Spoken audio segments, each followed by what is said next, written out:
Listen to the tragic tale of Wetchasuiwi.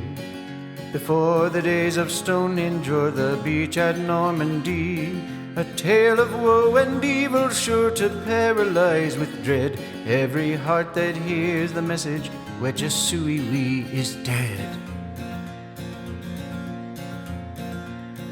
In a place they called Tijuana lived a people of the land, stout of heart and strong of spirit, clear of mind and skilled of hand. From the dawn until the twilight every worker plied his trade, weaving spirit, wind and storm into each deerskin shoe he made.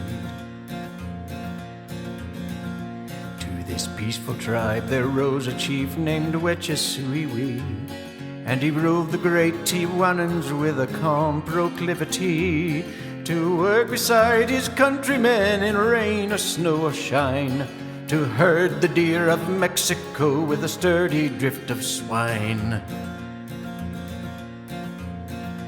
In those days the winter snows would blow for all that they were worth.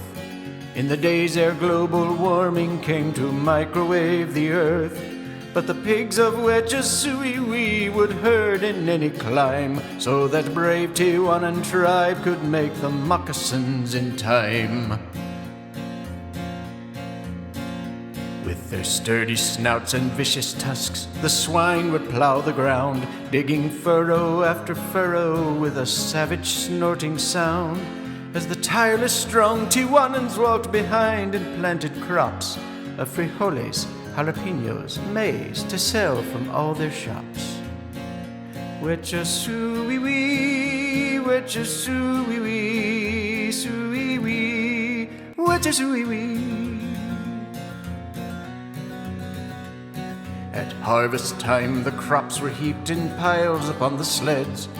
In the early morning hours all would rise up from their beds and hitch the pigs in teams to drive the sleds along their route, full of jalapenos, maize, frijoles, and the deerskin boot. All the tribes of southern Mexico would long to see the day Wetchasuiwi's provision sleds would finally come their way, for they lived in squalid poverty, neglected and confused by the evil Silas Pompadour, by whom they were abused. In the town of Rosarito lived this cruel and brutal man, the rank and rotten ruler of the Poodlewalkie clan. In the hills of Rosarito lived the poodles of the wild, and he treated them as if each poodle was his only child. King Silas was a hateful soul, a nasty, rancid king, vile, vampiric, villainous, but oh, how he could sing. The Rosarito poodles came in rain or sun or sleet. As he charmed them with his velvet voice, they'd gather at his feet. The poodles howled in ecstasy as Silas sang his songs, songs of anger and revenge for all injustices and wrongs that the king of Rosarito said that Suiwi had done. But the truth is, he just made it up to have a little fun. Silas Pompadour, Silas Pompadour, Pompadour, Silas Pompadour. When the sun would fall, King Silas rounded all the poodles up, from the strongest alpha male down to the weakest runty pup. He'd file their fangs to wicked points and teach them special barks as they frolicked on the sands, attracting unsuspecting sharks. The poodles slept all day, and at the setting of the sun, King Silas took them to the beach where they would play and run, luring sharks a little closer till they swam within their reach. Then they'd bite them with their steely fangs and drag them to the beach. It was on an evening such as this, fate just fell asleep as the brave Tijuanan sled pigs tried to pass without a peep through the Poodle-Walkie territory, safe and undetected, little knowing they would soon be faced with what they least expected.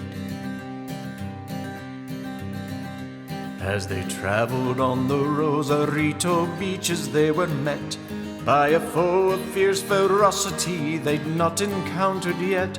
There before them on the shoreline, an eviscerated shark, and a chilling sound upon the wind, a Poodle-Walkie bark. It was many weeks before the pigs returned with ruined sleds, covered up with blood and filled with stacks of severed heads.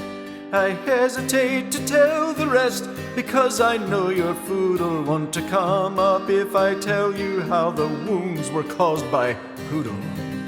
Wetcha-soo-wee-wee, wetcha-soo-wee-wee, soo-wee-wee, wetcha-soo-wee-wee. When the pigs returned to camp, they broke their harnesses and squealed, and the tribe of Wetcha-soo-wee-wee knew all their fates were sealed. Before the sun had set upon that blood-besotted day, 7,000 brave Tijuanans soaked the desert where they lay. As the fat Tijuanan sled pigs filled their stomachs to capacity, a truth emerged to test the very limits of veracity. For in due course the sows would soon spawn legions of cayudos, for their wombs were heavy with the spawn of Rosarito poodles. In the months to come, the southern tribes of Mexico set forth to inquire about their lavish benefactors from the north. They arrived to find a dry and dreary, baked and barren land. Why Tijuana was abandoned, they just could not understand. That night they made the sad mistake of setting up a camp, and they pondered round the fire till someone quenched the final lamp. From the desert in the stillness came a low and deadly growl. As the moon came up, the offspring of the pigs began to howl. As the unsuspecting Mexicans slept soundly in their dorms, the pig dogs crept with foul intent upon their placid forms. The ending of this tragic tale is just too sad to sing, with the only mercy being that they never felt a thing. Wetcha-soo-wee-wee, wetcha-soo-wee-wee, soo-wee-wee, wetcha-soo-wee-wee. Some will say the pig dog is a story meant to scare, and that howling in the desert doesn't mean that something's there.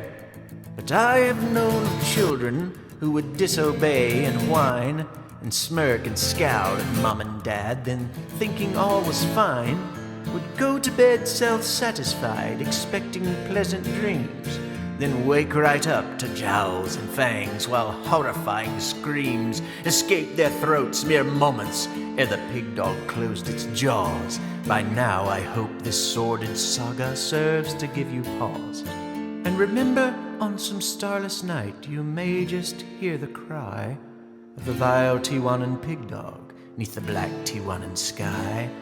And if you do, stay in your tent, don't take a midnight stroll, lest the pig dogs tear you limb from limb and steal your wretched soul.